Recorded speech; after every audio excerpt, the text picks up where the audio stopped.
My name's Carla Brenner, and I lost my husband, Al Brenner. We were married 43 years when he passed, but we had 5 kids and 5 grandchildren, 3 girls.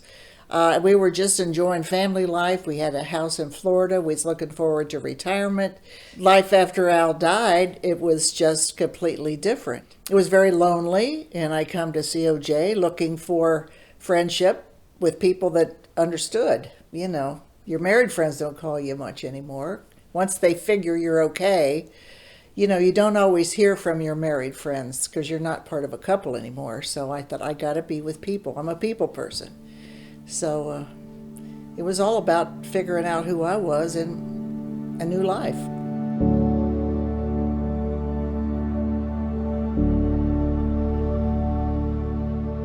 You just feel like you're the only one in the world who's going through this. You look outside, you think, how is the world going on? Don't they know what has happened to me? I've lost my spouse of 43 years, but life goes on. And I was finding new life with new friends and figuring out who I was as a single person. Sounds weird to say you're a single person after 43 years, but really you are, and you're figuring out who you are by yourself and not half of a couple. Oh, when I joined COJ, I felt like it was a lifesaver. It was like, yeah, this is where I need to be. These are my people. I tell my people now, find your people that understand your journey and what you're going through, that you're not alone. And all the weird feelings that you're having, you're not crazy.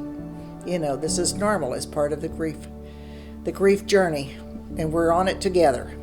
I always tell everybody, you got to find your purpose when you're not married anymore. You've lost your spouse. Like, what's a reason to get up every morning? You got to find your purpose. And I think COJ became my purpose.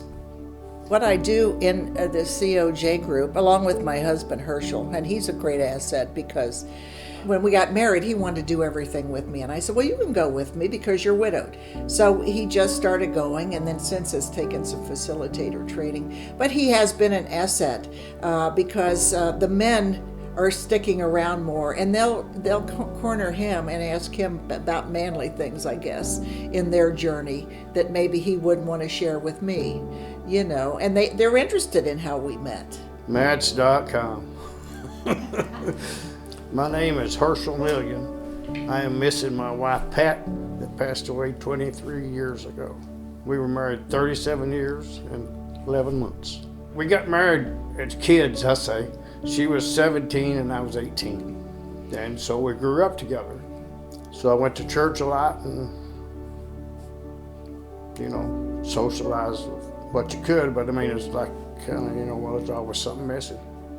When I first started going, I classified myself as Carla's bag boy because I carried the bags in for her, and then started participating.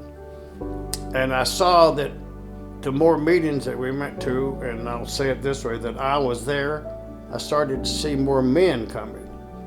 And then, of course, Carla, she kind of initiated it. One day there was somebody that needed a hug.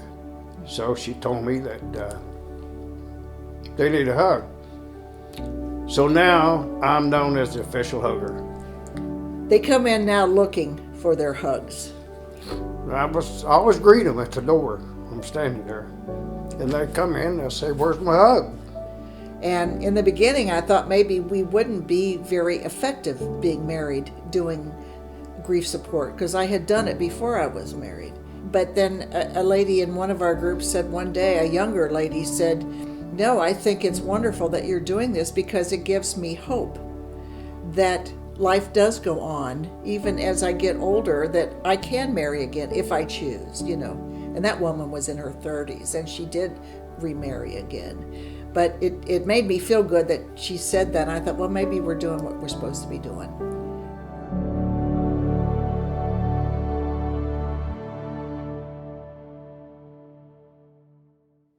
The men expect their hug the same as the women because they know what it's about.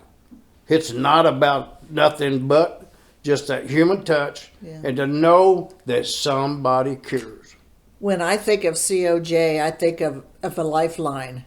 Somebody drowning and somebody's throwing you a lifeline. That's what COJ is to widowed people.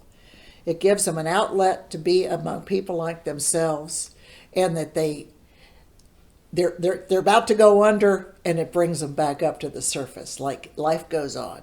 There is hope and strength with each other in the friendships, which promotes healing.